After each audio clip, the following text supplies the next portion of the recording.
My grandfather was a phenomenal sleight of hand performer. When I was 7 years old, I asked him to teach me to do magic. He really believed that the greatest magic is also the simplest, and that's the craft that he passed to me. I moved to Chicago to start a small theater company. And as a theater maker, the fundamental things that are required to make the magic happen are the same, which are you, me, and our imagination. And that's all we really need. I get to marry the two things that I love every day, which are performing magic and creating awesome theatrical stories. It's a pretty amazing gift to find myself at 38 years old in the job that I wanted when I was 7. And now the card magic of Dennis Watkins. Good evening, ladies and gentlemen. It is a thrill to be here tonight. We're going to attempt a little experiment this evening using two things, a deck of cards and your imaginations.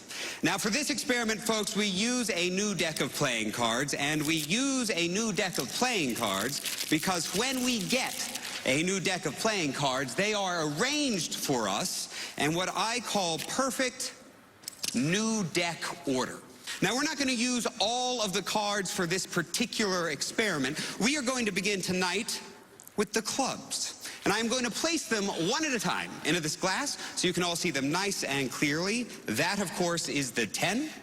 We have the 9, the 8, we have the 7, 6, the 5, the 4, the 3, the 2, and, of course, the ace. The ace through 10 of clubs in perfect new deck order. Now, from here on out, my friends, I will not touch the clubs, but I am going to lift them a little bit higher because I want you all to take a brief moment and burn this image into your heads. The image of the ace of clubs staring at you through that glass, yes? Try not to let that image go. Now, again, we will not touch these. These will sit under the protection of the hanky.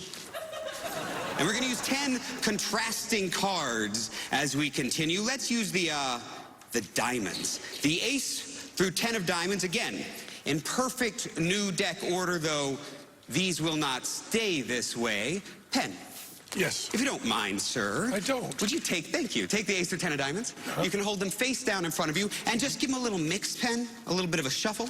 That's right. It doesn't have to be anything fancy, sir, but if you would, make sure you completely change the order of those 10 cards. I will. Do you feel like those are adequately shuffled? I do. Would you hand them to Teller, please? Teller, if you don't mind, give him another cut, just for good measure.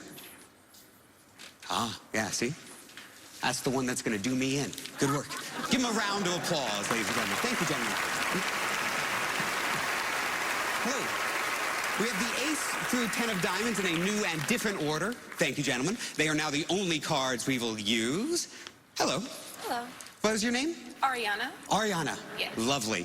Ariana, I'm going to move my finger around this fan just like this. And as I do that, as I move my finger around the fan, I would love it if you would simply call out the word stop at any point. Stop. Right there. We're going to take that card, Ariana, turn it over, and put it right back in, yeah? That gives us just a little bit more chaos in the bunch. And these come over here into glass number 2. Now, ladies and gentlemen, it would be amazing to fool Penn and Teller.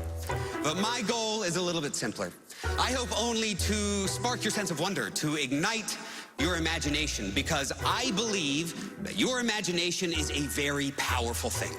And I believe that if you allow it, it can literally change the way you see the world in front of you. For example, when last you looked over here, you saw the ace of clubs facing you. But if you tried to see something different, and I mean really try to see something different, perhaps you look over here and you spot the 5 of diamonds. So instead of the ace of clubs, folks, you imagine the 5 of clubs to match. It is possible that your imagination just might convince you that it is so. And even though you know behind that ace of clubs sat the 2 of clubs, if you tried to see something different, perhaps you look over here behind the 5 of diamonds and you spot the 8 of diamonds. And you then imagine that all of the clubs have changed order to follow suit. That would mean that over here you saw The 8 of clubs. And if you really tried behind those 8s, you might see aces. After aces, maybe 10s. After 10s, possibly 9s. After 9s, maybe 3s. After 3s, 2 cards taken the wrong way. And you would remember, Ariana, that you selected 1. We turned it around. We put it right back in. That, ladies and gentlemen, was the 4 of diamonds. And over here, we have the 4 of clubs. In fact, that is all 10 cards. Thank you very much. Thank you. Thanks. Hello. That was so cool. Thank you so much. If it were up to me, trophy all I the way. truly appreciate it. I really do. Thank you. Well, how long have you been doing these amazing cards? I've been doing magic most of my life. As a 7-year-old kid who wanted to learn to do magic, I had everything I could possibly want. I had a granddad who was a great magician. He had friends who were all professional magicians. He had access to a magic shop. It was, you know, it was heaven for a little magic geek me. So what are your favorite moments in magic? The moments where I get to look at the audience and see that they're having as much fun as I am. You know, frankly, we live in a world where we don't get to experience a lot of wonder and a lot of joy and a lot of mystery in our daily lives. We have jobs and kids and responsibilities. And magic is an art that gives people the opportunity to sit back, to relax, and, as my grandfather would say, feel like a little kid again. All right, well, let's check in with the boys. All right, you bet. All right, Penn Teller. Yeah, well, we both love this. Oh, We both thank absolutely you. love it. We're both very sympathetic Good, to the whole good. trick. It's just wonderful. But I got to tell you, this is something that's often forgotten in magic. Magicians get a really wonderful trick, and they try to add so many jokes to it, or add a story to it, or say, these aren't actually cards. These are my Tibetan masters on sleds going down in fire. What I love about this, it's like TV's Law and Order. It's just procedural. Here's what I'm going to do, and I did it. Right. I really like that. It's often easy to forget with magicians that simply doing the trick and explaining it as you go is a wonderful way of doing it. We loved it all the way through, and Teller and I have been known to lie, but in this case, we're not two-faced. We're telling you the absolute truth. We just loved it from beginning to end, man. Terrific. Well, thank you very much, gentlemen. It's a thrill.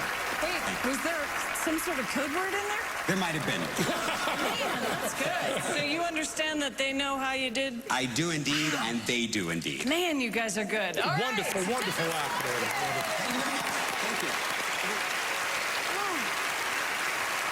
Not only do we have more magicians on the way, but we also have an unforgettable